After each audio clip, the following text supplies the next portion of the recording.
J'ai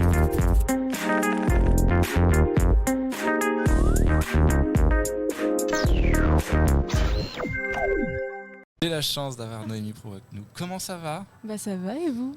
Ça va, ça va. Je suis super content de t'avoir ici, Bah, parce merci. que je suis un peu ce que tu fais en tant qu'artiste émergent. Ce que tu fais J'aime bien la pas pique, de petits groupes, mais ce que tu fais depuis quelques années. Et puis voilà, c'était l'occasion du coup. Donc ça fait un mois que ton EP Flash est sorti. c'est ça. Donc on a essayé de trouver le jour de la sortie. Finalement, niveau calendrier, c'est un peu compliqué. Ouais. Mais voilà, on a pu un mois après. En même temps, on a laissé digérer un gros mois aussi. Ouais. Riche en émotions. Riche en émotions. Voilà, c'est pour ça. On oui, avait besoin de se reposer. On avait besoin de se reposer, de se remettre émotionnellement de tout ça. Et voilà, je suis super content de t'avoir aujourd'hui pour le live. Un mois que l'EP est sorti, comment tu te sens ? Est-ce que tu as déjà eu des retours sur l'EP ? Quels sont-ils ? Est-ce qu'ils sont bons ? Bah oui, bah déjà merci de m'inviter ici, ça me fait trop plaisir d'être là avec vous. Écoute, pour l'instant on a des super bons retours sur l'EP. La plupart des gens en fait ont fait une remarque qui me fait trop plaisir vu qu'on a réalisé l'EP 100% en indépendant, vraiment entre nous. C'est que ça sonne professionnel et qualitatif, et je pense que c'était un peu le plus beau compliment qu'on pouvait avoir pour un projet comme ça qu'on a monté avec nos petits bras tout seul. Donc voilà, pour les retours pour l'instant c'est surtout ce point là en tout cas qui moi me fait plaisir, parce qu'après au niveau des chansons notre public connaissait déjà quand même la plupart des titres, vu que c'est des titres qu'on avait déjà joués en live depuis un an à peu près, mais voilà. Tu dis notre, c'est qu'il y avait du monde autour de toi, c'est ça ? Ah oui, carrément. En fait, je suis accompagnée déjà sur scène de 4 musiciens. Donc, il y a Raphaël Vallée à la batterie, Antoine Lemulier à la basse, Théo Sverdvager à la guitare et Joshua Panchou aussi qui est à la guitare. Et là, du coup, sur cette EP, on était particulièrement accompagnés aussi par Vincent Lefrançois, qui est un de nos copains, qui a fait le mix entier. Et du coup, c'est vrai que c'était génial de pouvoir le faire entre potes, parce que il y avait vraiment, enfin, du coup, les gars ont vraiment compris ce que j'attendais de ce projet. Puis de toute façon, on l'a vraiment co-construit ensemble, quoi. C'était pas du tout quelque chose que j'ai fait dans mon coin.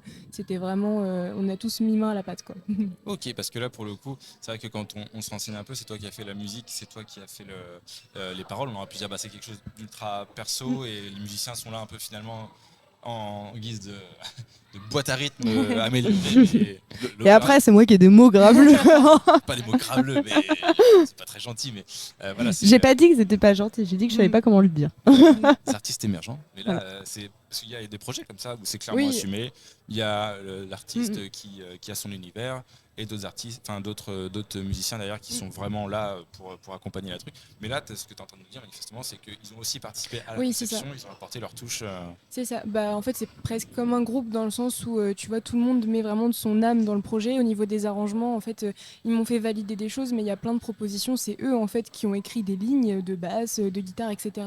Qui me disent est-ce que t'aimes bien ça, est-ce que t'aimes pas. Et du coup, c'est pour ça que je dis qu'on l'a co-construit ensemble. Après, ça reste mon nom sur le projet parce que je suis toujours la personne qui tranche à la fin, et que comme tu disais, ça reste mon univers et mes chansons. Mais après, c'est vraiment quelque chose qu'on fait tous les 5 et tous les 6 même du coup avec Vincent, parce qu'il a beaucoup contribué à la direction artistique sonore. Et ça, c'est un truc, tu vois, avant de faire un EP, je pensais pas que ça comptait autant la patte que t'allais mettre dans le son. Et au final, du coup, lui aussi, tu vois, il a apporté aussi ses influences et ses références dans le projet. Tu parlais de ton univers, comment tu décrirais ton univers à quelqu'un qui ne le connaît pas encore, et honte à lui ? Bah du coup, Shame. Vraiment. Je pense que c'est un peu un mélange de rock et de Taylor Swift, tu vois, dans le sens où je raconte beaucoup des choses personnelles, mais sur un fond de rock français, du coup, parce que oui, j'ai oublié de préciser, c'est en français. Et c'est ça, ouais, la description que je donnerais. Du rock français, c'est rare. Chanter en français, c'est rare aussi. Ouais, mais c'est tellement bien. Pardon, j'ai donné mon avis. Je suis d'accord. Tu es là pour ça aussi. Qu'est-ce que tu as comme influence en rock français, même si on commence... on n'en a plus trop là. Bah, ça vieillit. Ouais, ça vieillit un peu. La grosse influence, c'est quand même Téléphone. Enfin, en tout cas, là, moi, c'était surtout ces sonorités-là qui m'ont influencé depuis que je suis petite, tu vois, parce que c'est ce que mon père écoutait, donc forcément, ça influence un peu. Et après, par contre, j'écoute quand même beaucoup aussi de rock anglophone, et même au-delà de ça, de la pop aussi, parce que ça se retrouve aussi quand même dans l'univers et dans ce que j'écoute. Et du coup, là, tu vois, même Scorpion, Queen, qui sont pas des groupes français, mais qui ont vraiment une influence sur notre travail, ouais. On reste quand même sur du classique. Oui, c'est Des mastodons. Bah ouais, parce qu'en fait, tu vois, il y a un débat un peu, des fois je vois ça sur TikTok, des gens qui crachent un peu sur le mainstream, mais j'avoue que moi je me dis, bah non, enfin au contraire, si une chanson est populaire, c'est qu'elle plaît à des Oui, c'est juste personnes en qu'elle a fait. plu, en fait, c'est qu'elle a- Mais en fait, C'est ça, de ouais. toute façon, une chanson, à partir du moment où elle plaît, elle devient commerciale. C'est ça, Et exactement. j'allais dire les concerts. Moi, je suis à côté. Hein. Les musiciens, les chanteurs, les groupes. Enfin, ça se saurait s'ils ils voulaient rester dans leur coin Personne ne les et écoute, que oui, bien personne ne sûr. les écoute. Tous les musiciens ont envie de percer. Oui, c'est Donc, ça. Oui, puis je par trouve la que finalité, c'est ça devient commercial. Exactement. Puis je trouve ça nul, tu vois, l'espèce d'élitisme de dire je vais écouter que des trucs hyper niches que personne n'écoute, parce qu'en fait, ce qui compte, c'est juste que tu écoutes de la musique qui te fait kiffer. Et Ah bah c'est voilà, sûr. quoi. Oui, non, je Un commentaire. Il y a parfois cette un peu condescendance. Oui, genre, c'est ça, voilà, ouais. on écoute des trucs. Non. Bah, surtout sur les gros, quoi. Scorpion, Metallica, tout ça. Enfin, tu dis, par exemple, tu dis j'aime le rock, j'aime le métal. T'écoutes quoi? Bah, tu vois, de toi-même, tu vas dire Metallica, tu vas être en mode ah non, mais t'aimes pas vraiment le métal. T'as jamais découvert que maman le métal. Alors, on va poser ensemble. Tu vas regarder toute ma playlist, tu vas voir ce que j'écoute le matin et tu vas voir si j'aime pas le métal. C'est ça, C'est ça. Et en plus, pour le coup, nous on est une radio pop rock indé. Donc évidemment, indé, ça veut dire que c'est hors des grosses majors. Donc Ouais, c'est ouais. des choses qui sont parfois un petit peu plus confidentielles, largement plus confidentielles que. Mais ça n'empêche qu'à côté, on écoute des trucs. Voilà. Oui, c'est J'ai ça. écouté du Johnny en arrivant. Oui. Ouais, mais même tout, quoi. Enfin, téléphone, puis même d'autres choses. Hein. Enfin, Oui, non, mais voilà. Et je pense on n'écoute qu'il pas faut que du pop rock, hein, vous inquiétez pas. On est content d'avoir ça bien comme il faut. C'était laquelle de Johnny? Gabriel, Trop bien, dans la version live à Bercy. trop bien, trop stylé. J'ai bien aimé aussi avec les vieilles canailles quand il arrive. J'aurais bien voulu. J'aime bien aussi, s'il n'est pas encore mort. Il va très bien. Enfin, Mitchell va très bien. Quoi. C'est le dernier qui arrive. Coupé. Donc voilà. Non, mais c'est avant d'avoir des problèmes. Je ne peux pas créer d'embrouille. Premier EP qui est sorti, le tout premier. Du C'est coup, ça, il n'y le a jamais tout eu premier. avant. Ouais. Ça fait quoi d'avoir un objet à soi qu'on a mis tout son cœur dedans? Ça fait bizarre, mais en fait, il y a plein de gens qui me posent cette question, même tu sais, des amis à moi, et en fait, je crois que je me rends pas compte parce que là, on a fait une release party il y a quelques jours, quelques semaines, enfin, c'était le 2 mai, et du coup, on était un peu pris dans une tempête où il y avait plein de choses à faire, plein de choses à gérer, parce qu'en plus, ce concert, on l'avait totalement organisé par nous-mêmes. On aime bien se compliquer la tâche, mais du coup, c'est vrai qu'il y avait plein de choses à gérer. Là, tu vois, je suis aussi sur la communication, enfin, il y a plein de trucs encore à faire maintenant que c'est sorti. Du coup, j'ai pas encore l'impression de me rendre compte qu'il est vraiment disponible pour tout le monde, tu vois. Et je pense que c'est limite dans 6 mois, 1 an que je vais réaliser qu'on a fait un EP, quoi. Donc, un peu en décalage, quoi. Et puis le premier EP reste toujours un événement marquant pour un groupe parce que c'est le premier. Alors déjà, c'est un premier projet qui est mené de A à Z et qui sort et qui émerge. Il y a beaucoup de groupes qui n'arrivent pas à passer cette première étape. Et puis l'EP, c'est aussi une forme de carte de visite parce qu'on a quelque chose à montrer, quelque chose à faire écouter aux salles, chez qui on a envie d'être programmé ou des choses comme ça. Ça reste quelque chose, un outil de promotion aussi au niveau professionnel pour aller chercher plus loin des salles qui seront très heureuses de. Et en plus, ça fait une actualité. Ouais, c'est ça. L'actualité toujours pour la communication, c'est très bon. Voilà. Il y a toujours autant de chargés de com ici, donc ça reste quelque chose de quand même de super intéressant. En plus, là, tu l'as accompagné d'un clip. Donc le titre Flash qui a été accompagné d'un titre tourné par à l'espace culturel Philippe Torreton. Oui, tu es bien renseigné. On bosse, hein, ça paraît pas comme ça. Pour l'avoir de tête, c'est bon, ouais, c'est fort.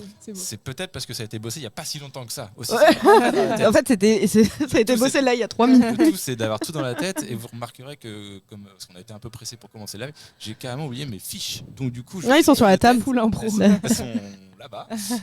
Si tu veux, tu te lèves. On te regarde, on fait une scène ultra cringe et tu vas chercher tes avec un grand silence. Non, j'ai tout en tête. Puis un peu d'expérience aussi. Un petit peu. Tu peux. Ça permet quand même d'être plutôt serein dans tout ça. Un clip que tu as tourné, donc Flash, avec le titre majeur de l'EP. Ça fait quoi aussi d'avoir un clip à soi? Parce que là, pour le coup, on se voit. Il faut gérer aussi tout un autre aspect artistique, autre que la chanson. La chanson, on maîtrise. Mais là, sur le clip, on fait rentrer de la vidéo, qui est quand même un petit peu plus autre chose, un autre délire.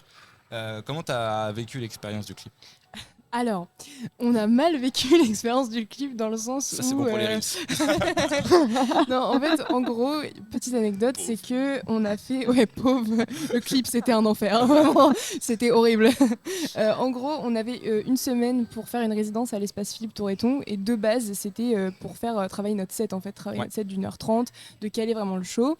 Et j'ai eu la brillante idée de dire, du coup, aux musiciens et à Wendy Després, qui a filmé, du coup, le clip, je leur ai dit, bah venez, on prend une matinée pour filmer le clip. Et tu sais, je me suis dit 4 heures pour une chanson en plan séquence, ça va le faire. Et haha, pas du tout. Donc, en fait, on a passé une journée à du coup travailler ce clip. Il y avait en plus une création lumière par Manu Père qui était là et qui nous a fait un super show, donc c'était génial.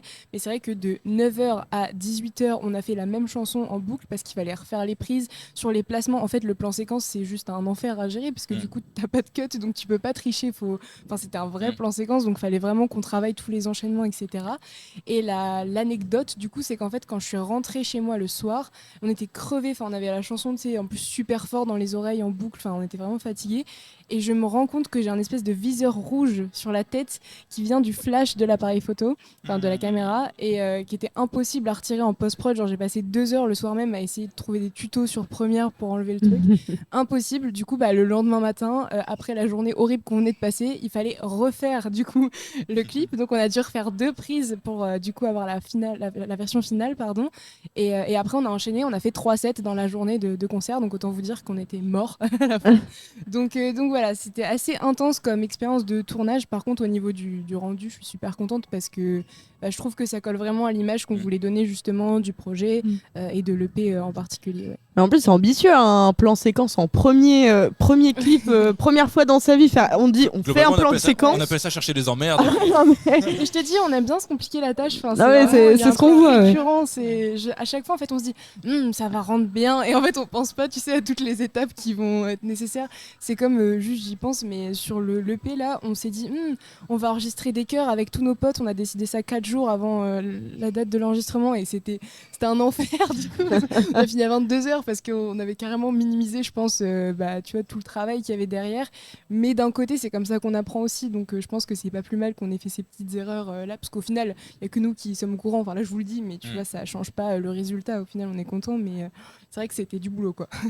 Mais après, le résultat est là, par contre. C'est ça, du coup, là, c'est satisfaisant, en fait. Et du coup, j'ai envie de dire, c'est d'autant plus satisfaisant parce que tu sais que t'as galéré pour arriver là.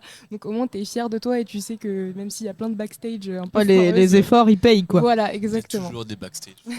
Toujours. On pourrait vous en donner des pelletés d'anecdotes de backstage. C'est pour ça qu'il faut être là au hors-série, juste avant les vacances. On n'en a plus rien à faire, on balance tout sur l'année. On est le 27 juin, c'est là où on balance toutes les anecdotes de l'année, tout ce qui nous a pas plu. Mais oui, c'est... Créer un clip de toute façon est toujours très très compliqué, c'est un autre exercice que faire de la musique, il ne faut pas se le cacher, il ne faut pas hésiter aussi à se faire accompagner par des pros dans ces cas-là, quand on a les moyens. Ouais. Ça coûte quand même une petite blinde. Pareil, si vous avez le choix entre faire 3 clips tout seul ou un clip avec des pros, c'est quand même plus une bonne idée qu'autre chose. Est-ce que tu as prévu une tournée de scène pour défendre ton EP ou... Bah écoute, en fait on essaye de jouer un peu là où on peut. Du coup là on va jouer au Truskel, je sais pas comment ça se prononce, c'est un bar à Paris, du coup un bar rock. Je me disais à Rouen, je connais pas celui-là. J'allais dire, attends, ça fait 5 ans que je vis à Rouen même, je connais pas ce bar. Bon. C'est ça. Du coup sur Paris, donc on est content, ça va être la première fois qu'on va en région parisienne, donc ça va être sympa. C'est le baptême parisien. C'est ça, et en plus je suis contente, c'est une salle où Bébé Brune a joué, donc stylé. je trouvais ça cool. Je me suis dit, ça va être sympa. Et puis pour la fête de la musique, on va jouer à Canteleu. Donc voilà, pour l'instant, c'est les 2 dates qui sont prévues et également à la rentrée, justement à Torreton. Mais je me rappelle plus. Super la promo. 16 octobre, je crois. C'est dans longtemps. Oui, voilà. Il y aura le temps sur Insta, etc. de remettre les dates. C'est à l'ECFM ? Pardon ? C'est à l'ECFM de Canteleu que vous avez joué pour la fête de musique ? C'est sur l'esplanade, je crois. En juste gros, c'est en plein air, quoi. Voilà. Salut l'ECFM. D'excellentes relations. CFM de Canteleu. On parlait de promo tout à l'heure, qui est quand même maintenant hyper importante. Tu es très présente sur TikTok, notamment. Je t'ai vu passer plein de fois. Ouais, je suis désolée. Tout le monde me dit ça, je suis en train de travailler l'algorithme, en fait, c'est pour ça, du coup. Et je te vois même à TST maintenant, ça n'en finit plus. Tu peux même être pas intéressé en dessous, là. C'est mort, c'est là. Du coup, comment comment tu envisages la chose? C'est marrant parce que tu as dit que tu es en train de tryhard Ouais. l'algorithme. Maintenant, c'est devenu hyper important, Ouais. ce genre de choses. Est-ce que. Parle-nous un peu de ton expérience. Voilà. De la promo sur TikTok, est-ce que tu fais ça de bon cœur? Est-ce que tu fais ça parce qu'on est un peu obligé de le faire ou J'ai envie de te dire, ça change un peu tous les jours. J'ai vraiment un débat avec mes copines tous les jours sur TikTok. C'est genre, aujourd'hui, tu vois, c'était plutôt positif. J'étais en mode, c'est cool, je suis en train de regarder ce qui se fait, je vais essayer des nouvelles techniques, des nouvelles strates, machin. Et il y a 3 jours, j'étais en mode, ça me saoule, ça prend pas. Donc, c'est vrai que c'est. Ce qui est compliqué, c'est que c'est un algorithme, j'ai l'impression, qui est très compliqué à cerner. C'est hyper aléatoire. Je pense qu'il y a quand même évidemment des règles, tu vois, que si tu fouilles un peu des strates en vrai qui fonctionnent. Mais en même temps, c'est vrai que ça m'embête un peu de me dire que je dois passer des heures et des heures sur la communication alors que de base, c'est la musique, tu vois, que j'aime faire. Mais en même temps, il y a juste pas le choix en fait, parce que quand tu es indépendant, si personne ne le fait à ta place, enfin, si toi tu le fais pas, personne ne le fait à ta place. C'est tout ça que je voulais dire. Mais c'est vrai que c'est compliqué parce qu'en tant qu'artiste, qu'est-ce qu'on met sur TikTok? Il y a un moment, c'est vrai que ça retombe vite sur les mêmes choses. C'est ça, et puis c'est que moi je suis pas. Personnellement, je suis pas fan de ceux ou celles, tu sais, qui font une promo et qui mettent tout le temps, on va dire, le même extrait ou la même musique tout le temps, mais dans des mises en scène différentes. J'ai un nom en tête, mais tu vois, je vais pas trash comme ça, tu vois. Le 27 juin pour avoir le nom. mais c'est un groupe de nanas qui. Enfin voilà, où c'est tout le temps le même extrait, mais dans des trucs, dans des situations différentes. Où en plus la musique elle est cool. Je l'aime bien, je l'ai même mis dans ma playlist. Mais sauf qu'en plus c'est extrait un peu coupé, découpé, ou de base c'était un single mais qu'ils ont retravaillé derrière, donc c'est pas exactement le même extrait qu'ils mettent tout ça. Et puis quand tu l'as entendu 350 fois en 4 jours, tu fais c'est bon. En fait, le problème c'est que je suis d'accord avec toi, des fois ça peut être un peu redondant et tu te dis putain c'est, je sais pas si je dois dire. Sapristi. Sapristi. Attends, je fais le bip. Vas-y. Non mais oui, c'est vrai que ça peut être un peu poussif, mais en même temps, tu vois, je comprends que des fois quand tu sais pas comment faire, puis en fait, ça fonctionne parce que le fait que tu m'en parles, du coup, d'un côté, c'est aussi que tu as retenu ce groupe et la chanson, donc après, c'est un peu à double tranchant, et je pense que ça, c'est des choix à faire en fonction de l'artiste. De toute façon, on t'a invité en espérant que TikTok allait te retirer de l'algo. Je veux en ma tête, mais là, c'est mort. En fait, on espère qu'il va être bloqué à 300 vues, et puis... On se dit, bon, voilà, ils vont détecter qu'elle est venue, c'est bon, ils vont plus la mettre dans les recommandations. Ça peut mal tourner, ce genre de choses. Si on fera pas un TikTok sur ce qu'on vient de dire. Non, celui-là, on ne fera pas. Non, c'est faire ban sinon. On le gardera pour le 27 juin. Mais c'est pareil, la promo, tu vois, pour une asso, ça nous prend un temps fou à faire aussi. Même si, d'un sens, nous, quand on publie une extrait, comme on va faire avec cette émission-là, on le compte dans nos stats parce qu'en soi, c'est des gens qui ont consulté nos qui regardent. On ne vient pas promouvoir quelque chose. Et nous, ça reste de l'audiovisuel. Ça reste de l'audiovisuel. Et c'est quelque chose qui est déjà tourné, qui est déjà fait. Donc en termes de charge de travail, c'est quand même beaucoup plus simple que si tu dois tourner ton petit truc. Ah oui, ça prend un temps. Il y a énormément de musiciens, soit qui... Enfin, j'allais dire qu'ils sont nuls à chier en promo, mais c'est juste, déjà, c'est soit pas leur truc, soit ils sont pas... Enfin, il y a aussi la question de la génération avec les nouveaux réseaux sociaux, etc., qu'il faut piger le truc. Puis ça prend un temps. Enfin, quand t'aimes la musique, t'aimes la musique. Oui, c'est ça. Mais en même temps, c'est vrai que si tu veux que ta musique se fasse entendre aujourd'hui, j'ai l'impression que t'as pas trop le choix, quoi. C'est vraiment. Ah c'est sûr. Mais je pense que c'est comme le sport, par exemple. Je vais prendre un sport que je connais. Tu vois, t'aimes monter à cheval. Par contre, cirer la selle en cuir, ça te fait chier, mais t'es obligé de la faire, quoi. Donc, c'est du cuir, faut l'entretenir. D'accord. Et le cheval, faut le cirer. Faut écurer les sabots. Non, mais c'est sûr que dans un métier, par exemple, il y a toujours des tâches que tu aimes moins faire que d'autres. Et en soi, la musique, si tu veux que ce soit ton métier, il y aura forcément des tâches moins fun que écrire de la musique. Jusqu'à percer, puis après, t'as un agent de presse. Mais bon. Voilà. T'as quand même besoin de toi d'être là après. Ouais, c'est ça. Mais on te dit, tu fais ça, ça prend 3 minutes. Et puis après, le montage. Et ça, c'est encore mieux. Et ça, c'est mieux. Parlons un peu de l'avenir. Ouais. Qu'est-ce que tu as en tête comme projet maintenant? Est-ce que souvent on se dit allez le tracé c'est EP album, voilà. Est-ce qu'on est sur ce tracé-là aussi ou tu es sur d'autres C'est un peu en débat. C'est vrai que en fait, comme on fait un style de musique qui se prête quand même beaucoup au live, on est en train de se demander est-ce qu'il faut qu'on prépare un album tout de suite ou est-ce qu'on peut justement prendre peut-être un peu le temps. Ce qui est sûr, c'est que déjà on va défendre un peu cette EP et prendre du temps déjà de se remettre un peu de nos émotions après tout ce travail, puis même juste faire vivre l'EP quand même à travers les mois au moins. Et après pour l'album, c'est vrai que je pense que ça va dépendre un peu de notre feeling en fait au cours du temps. Il faut qu'on en rediscute entre nous et je pense que c'est un avis qui peut un peu évoluer, tu vois, en fonction des retours aussi qu'on va avoir parce que là ça reste quand même assez frais.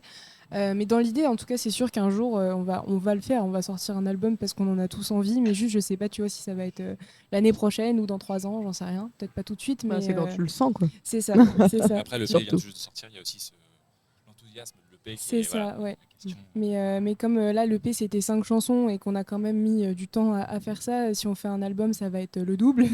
Donc c'est vrai qu'il faut quand même bien préparer et pour le coup j'ai pas envie qu'on... Après même si j'ai l'impression que dans tous les cas t'es toujours en retard et que t'arrives jamais à tenir tes deadlines, j'aimerais bien que là on se laisse du temps pour déjà au niveau de la composition parce que du coup il faut que j'écrive des nouveaux titres et j'ai pas envie de me précipiter non plus. J'ai envie de prendre le temps d'avoir des choses à dire en fait et de raconter des choses aussi qui peut-être ont une autre dimension que ce qu'on a déjà raconté sur l'EP pour passer un cap parce que si c'est pour refaire la même chose ça sert à rien quoi. Oui, puis après tu as deux façons de concevoir l'album, ça y est, j'ai 10 titres, 10-12 titres, bam, j'en fais un album.